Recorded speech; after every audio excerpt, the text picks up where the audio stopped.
Shalom, shalom et bienvenue à notre édition de la Rhapsodie des réalités de notre cher homme de Dieu, Pasteur Christ Oyakilome. Nous sommes jeudi 6 mars 2025 et Pasteur Christ, dans la Rhapsodie d'aujourd'hui, nous enseigne sur le thème « Le plan ultime de Dieu pour l'Église ».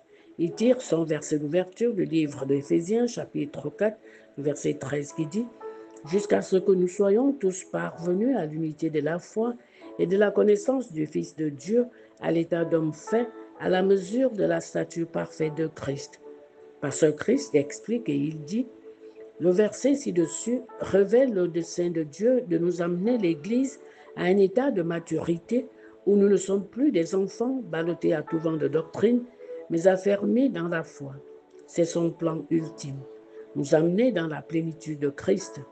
C'est pourquoi Éphésiens 4, versets 11 à 14 dit, « Et il a donné les uns comme apôtres, les autres comme prophètes, les autres comme évangélistes, les autres comme pasteurs et docteurs, pour le perfectionnement des saints en vue de l'œuvre du ministère et de l'édification du corps de Christ, jusqu'à ce que nous soyons tous parvenus à l'unité de la foi et de la connaissance du Fils de Dieu, à l'état d'homme fait, à la mesure de la stature parfaite de Christ, afin que nous ne soyons plus des enfants flottants et emportés à tout vent de doctrine, par la tromperie des hommes, par leur ruse dans les moyens de séduction. » Observez ce qui est dit au 13e verset.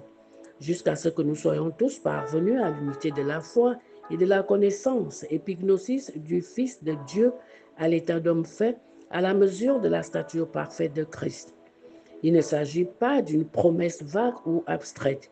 Il s'agit d'une réalité précise dans laquelle Dieu conduit l'Église.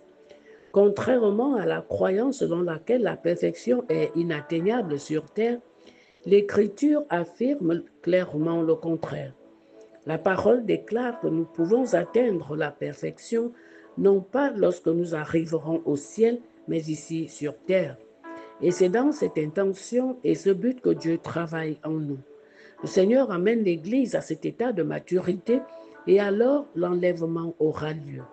Cela ne signifie pas qu'il n'y aura pas de bébés spirituels dans l'Église, ni que ceux qui viennent de donner leur cœur à Christ atteindront soudainement la maturité. Non, l'Esprit traite ici de la nation de l'Église, le corps de Christ.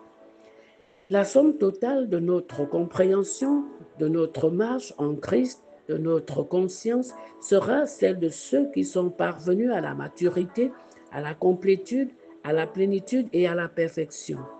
Telle est la vision de Dieu pour le corps collectif de Christ, où le corps de Christ dans son ensemble atteint la mesure de la stature de la plénitude de Christ. Éphésiens 4, verset 13. Alléluia. Nous prenons la confession et vous allez dire après moi à haute intelligible voix. Je marche dans la plénitude de Christ, grandissant en maturité et manifestant sa nature dans tous les aspects de ma vie. Je vis dans la conscience de cette glorieuse réalité et je déclare que l'Église progresse collectivement vers la mesure de la stature de la plénitude de Christ, alors même que le retour du Seigneur est imminent. Amen. Alléluia. Je vous invite maintenant à l'étude approfondie dans le livre de Colossiens 1, verset 28, le livre de 2 Corinthiens 3, verset 18, le livre de Hébreux 6, verset 1 et le livre d'Éphésiens 4, verset 12 à 13, version amplifiée. Gloire à Dieu. Pour ceux qui veulent avoir le fichier PDF de la Rhapsodie pour grandir dans l'esprit ou pour recevoir la Rhapsodie en version numérique, veuillez nous écrire sur WhatsApp ou nous contacter au numéro 00241 077 77 25 50. Que Dieu vous bénisse. Ayez une excellente et glorieuse journée dans le Seigneur. Bien-aimés, nous vous aimons.